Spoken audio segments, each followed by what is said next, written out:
Македонскиот народен театар денеска се одржа свеченото доделување на државната награда Методија Андонов, Ченто, која се доделува за врвни достигнувања во областа на културата и уметноста. Оваа година добитници на престижното признание се актерите Благој Веселинов и Снежана Стојановска. Наградата е востановена со цел да се вреднуваат и промовираат исклучителни уметнички постигнувања. Годинешните лауреати се препознаени како значајни творци кои оставиле длабок печат во македонската театарска и филмска уметност. На Попова шапка утрово беше измерена најниската температура во земјава од -11 степени Целзиусови. Истовремено, овој регион има и највисока снежна покривка, која достигна 45 см. Според Управата за хидрометеоролошки работи, денешното време ќе биде сончево со мала до умерена облачност. Утринските температури низ Македонија се движеа од -11 до 0 степени. Европската комисија побара од Црна Гора да го одземе државјанството на сите лица кои се под санкции на Европската унија. Ова е дел од усогласувањето на земјата со политиките на Унијата, како дел од нејзиниот процес за пристапување во Европската унија.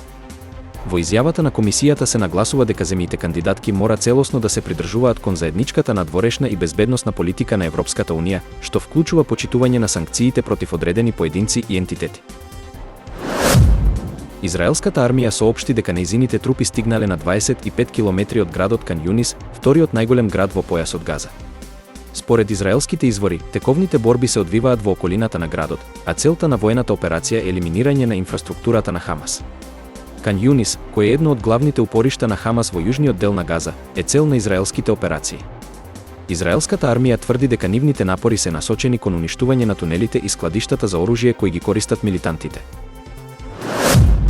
На 9 декември 2024, унгарскиот премиер Виктор Орбан имал средба со Доналд Трамп и Илон Маск во домот на новоизбраниот американски претседател Мар-а-Лаго на Флорида.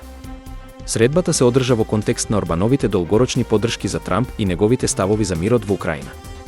Орбан го пофали Трамп како човек на мирот, верувајќи дека неговите лични врски ќе помогнат да се остварат политички цели на меѓународно ниво. Во исто време, Орбан беше критикуван за неговата политика и блиските врски со Русија, што го доведе до изолација во Европската унија. Трамп, пак, ја истакнал потребата од поинакви пристапи за решавање на војната во Украина. Во Тел Авив избувнале жестоки судири меѓу демонстрантите и израелската полиција, кога илјадници луѓе протестирале против премиерот Бенјамин Нетањаху. Протестите се случиле по повод судењето за корупција на Нетањаху, кој е обвинет за подкуп, измама и нарушување на довербата. Демонстрантите бараат негово повлекување од функцијата, а судирите се интензивирале пред судот. Нетањаху пристигнал на сослушување, но поради судирите ситуацијата била напната. Во исто време, Нетањаху побарал од судот да го одложи неговото сведочење поради воената ситуација во Газа и Либан. Поради конфликти во овие региони, премиерот се жалел дека не може да се подготви за своето сведочење. Судот ќе решава дали ќе го прифати барањето за одложување.